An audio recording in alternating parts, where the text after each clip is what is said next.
El caso de Eric Smith es un trágico ejemplo del crimen juvenil en los Estados Unidos. Este vídeo se propone examinar los antecedentes de este caso en particular y comprender los factores por el cual un adolescente, que debería ser inocente de este tipo de atrocidades, termina cometiendo tan atroz asesinato.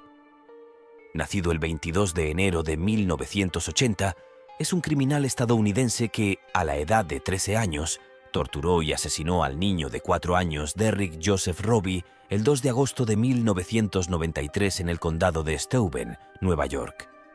El caso atrajo la atención nacional debido a las edades del asesino, 13, y su víctima, 4. Smith fue declarado culpable de asesinato en segundo grado en 1994 y condenado a la pena máxima entonces disponible para asesinos menores de edad. Presidio perpetuo con la posibilidad de libertad vigilada después de un mínimo de 9 años en prisión. Si te está gustando el video, no dudes en darle like y suscribirte. El trágico suceso ocurrió cuando Smith, montado en su bicicleta, se encontró con Derrick Robbie, quien caminaba solo hacia un campamento de verano en un parque local. Smith lo atrajo hacia un área boscosa cercana, donde lo estranguló, golpeó con una gran roca en la cabeza y lo sodomizó con un palo. Además, vertió Kool-Aid en las heridas abiertas de Robbie. La causa de la muerte fue determinada como trauma contundente en la cabeza con asfixia contribuyente. La madre de Robbie, Doreen, fue al parque para recoger a su hijo, pero descubrió que nunca había llegado. Después de 4 horas de investigación, se encontró el cuerpo de Robbie. Edad y perfil del acusado Eric Smith en el momento del crimen: tenía 13 años de edad. Era un joven de complexión delgada, con cabello rojizo y pecas en su rostro. Se caracterizaba por ser introvertido y solitario, mostrando poco interés por las interacciones sociales. Además, según testigos cercanos, Smith sufría de dificultades de aprendizaje y presentaba un coeficiente intelectual por debajo del promedio. Esta combinación de rasgos físicos, comportamentales y cognitivos delineaba el perfil del acusado, quien a pesar de su corta edad llevaba consigo una personalidad marcada por la timidez y las dificultades para relacionarse con los demás. Impacto en la comunidad. El crimen cometido por Eric Smith tuvo un impacto profundo en la comunidad de los estados. La población local se vio conmocionada por la brutalidad del crimen y se generó un sentimiento generalizado de miedo e inseguridad. Muchos residentes se sintieron consternados al enterarse de que un crimen tan atroz pudo ser perpetrado por un joven de tan solo 13 años.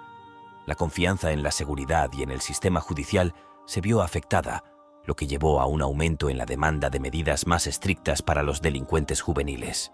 Además, el crimen de Eric Smith generó un gran debate en la comunidad sobre la prevención de la delincuencia juvenil y la responsabilidad de los padres y la sociedad en este sentido. Los efectos del crimen de Eric Smith aún se sienten en la comunidad, dejando una marca indeleble en la conciencia colectiva. El caso de Eric Smith fue objeto de una extensa investigación policial para determinar su responsabilidad en el crimen. Se recopilaron pruebas y testimonios de testigos presenciales, así como pruebas forenses que vinculaban al acusado con la escena del crimen.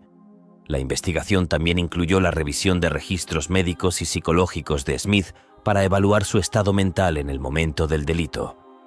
Todo el proceso de investigación fue llevado a cabo minuciosamente para asegurar la validez de las pruebas recopiladas.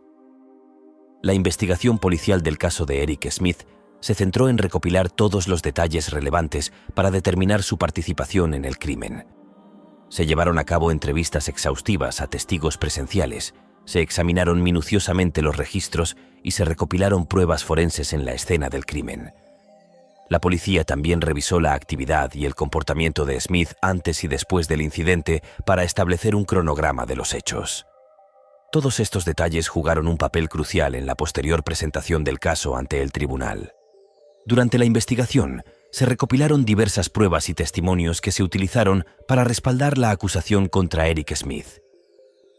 Estas pruebas incluyeron muestras de ADN encontradas en la escena del crimen que coincidían con el perfil genético de Smith, así como pruebas de huellas dactilares y otros rastros forenses.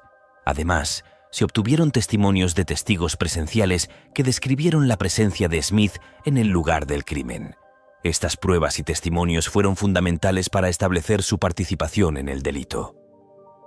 El juicio de Eric Smith se desarrolló con un minucioso proceso legal en el cual se presentaron las pruebas recopiladas durante la investigación.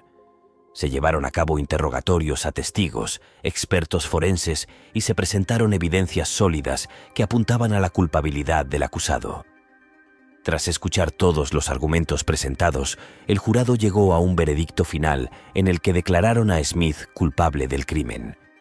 Este veredicto fue determinado por la evidencia presentada y el riguroso proceso judicial que garantizó un juicio justo. Sentencia y condena de Eric Smith. Smith fue juzgado como adulto, convirtiéndose en el más joven acusado de asesinato juzgado como adulto en la historia del estado de Nueva York. Aunque se le diagnosticó un trastorno explosivo intermitente, su comportamiento violento seguía siendo incomprensible. Tras 27 años en prisión, Smith fue liberado bajo libertad condicional en febrero de 2022. Su caso sigue siendo uno de los más impactantes y trágicos en la historia criminal de Estados Unidos. El caso de Eric Smith ha generado una serie de repercusiones y debates en la sociedad. La brutalidad del crimen cometido por Smith ha generado un gran impacto en la opinión pública y ha generado un debate sobre temas como la violencia juvenil, la educación y la seguridad pública. Este caso ha despertado un profundo repudio y ha llevado a la sociedad a reflexionar sobre la importancia de la prevención del delito y la rehabilitación de los jóvenes infractores. Además, ha generado discusiones sobre el papel de la justicia penal juvenil y la necesidad de implementar políticas más efectivas para abordar este tipo de casos. La opinión pública ha reaccionado de manera contundente al caso de Eric Smith. La sociedad en general ha expresado indignación y horror ante la crueldad y violencia de su crimen. Ha habido una gran demanda de justicia y muchos han pedido que se imponga la pena máxima. Además, se ha generado un intenso debate sobre la naturaleza de los delitos cometidos por los jóvenes y sobre cómo se debe tratar a los infractores juveniles en el sistema de justicia. Algunos argumentan que se debe ser más severo en las penas, mientras que otros abogan por enfoques más centrados en la rehabilitación y la reintegración social. El caso de Eric Smith es un ejemplo desgarrador de cómo un niño puede convertirse en un criminal violento. Este caso también destaca la necesidad de programas de rehabilitación y reinserción efectivos para jóvenes que cometen crímenes graves. Aunque el sistema de justicia juvenil en los Estados Unidos ha hecho grandes avances en las últimas décadas, todavía hay mucho trabajo por hacer para garantizar que todos los niños tengan la oportunidad de redimirse y convertirse en miembros productivos de la sociedad. Si te ha gustado el vídeo, no dudes en darle like, suscribirte y ver en nuestro canal todos los videos que tenemos preparados para ti, donde te hablamos detalladamente de crímenes y sucesos que marcaron pauta a nivel mundial.